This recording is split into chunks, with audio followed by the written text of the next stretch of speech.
Good morning, my dear students. This is Kirti Bhargav from Raghu International School. Welcome to all in my class. So let's start our subject Hindi. तो बच्चों, हम अपने subject Hindi का chapter 5 बबुआ और बूढ़ा complete कर चुके थे. हम इसके क्वेश्चन आंसर्स भी पढ़ चुके थे और इसकी भाषा व्याकरण को भी कर चुके थे. तो अब हम अपने चैप्टर 6 को देखते हैं, जो कि है सूरज की छुट्टी.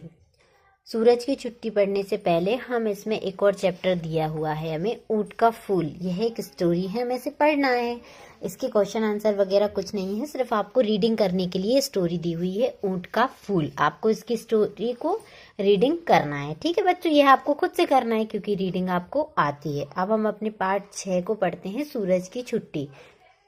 तो चलिए बच्चों, हम अपने चैप्टर की रीडिंग स्टार्ट करते हैं. तो यह एक कविता है जिसको लिखा है डॉक्टर विनोद प्रसून जी ने. तो चलिए पढ़ते हैं.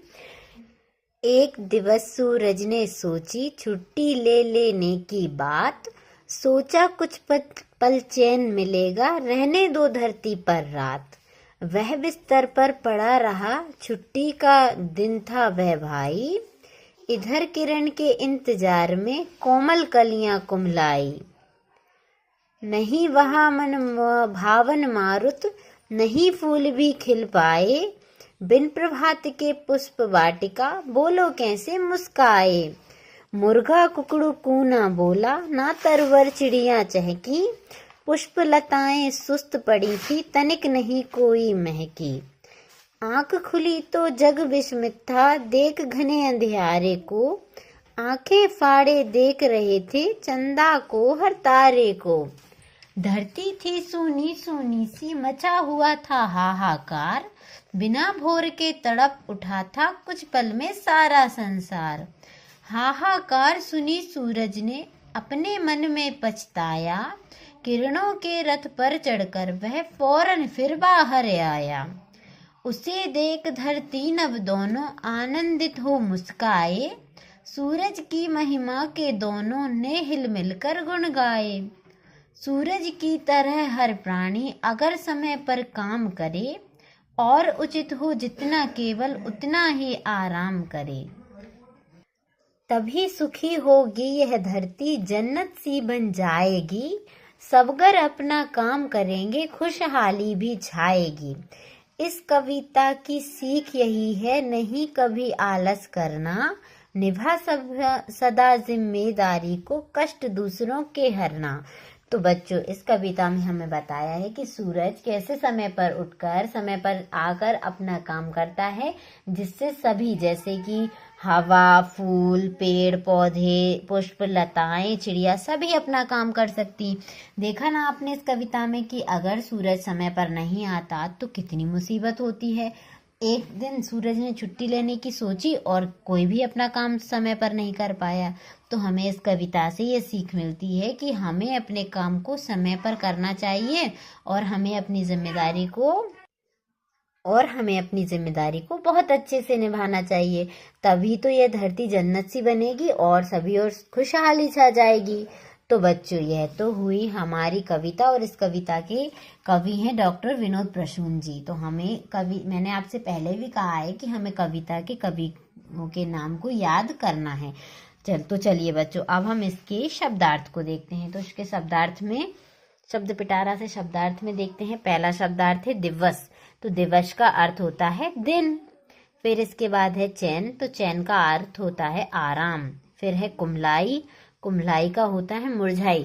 फूल की कलियां जब मुरझाने लगती हैं तो उनको कहते हैं कुम्हलाई. फिर है मारुत. तो मारुत का अर्थ होता है हवा. फिर है तरुवर. तरुवर का अर्थ होता है पेड़. तनिक. तनिक का अर्थ होता है जरासी. बच्चों, यह जो शब्द पिटारा के शब्दार्थ है ना, इन्हें हम पर्यायवाची शब्दों के रूप में भी प्रयोग कर सकते हैं. जैसे कि हवा का पर्यायवाची शब्द हो जाएगा मारुत. तो चलिए बच्चों, हम अपने आगे अगले शब्दार्थ को देखते हैं, जो कि है भोर. तो भोर का अर्थ होता है सुबह. फिर है महिमा. महिमा का अर्थ होगा यश और गौरव. फिर है जन्नत सी. जन्नत सी का अर्थ होगा स्वर्ग जैसी. मैंने आप स्वर्ग को उर्दू में कहते हैं जन्नत. तो जन्नत सी का अर्थ हो जाएगा स्वर्ग जैसी. तो चलिए बच्चों, शब्दार्थ के बाद अब हम देखते हैं अपने मौखिक प्रश्नों को। तो बच्चों, मौखिक प्रश्न आपको सिर्फ याद करना है, इन्हें आपको कॉपी में लिखने की कोई ज़रूरत नहीं है। तो चलिए बच्चों, देखते हैं हम अपने पहले प्रश्न को। तो हमारा पहला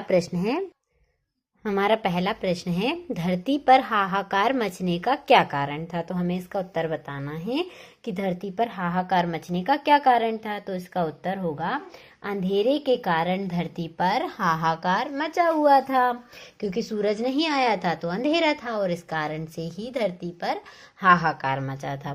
तो चलिए बच्चों, अब इसके बाद हमारे दूसरे प्रश्न को देखते हैं। सूरज किस कारण छुट्टी लेना चाहता था। तो हमें बताना है कि सूरज किस कारण छुट्टी लेना चाहता था।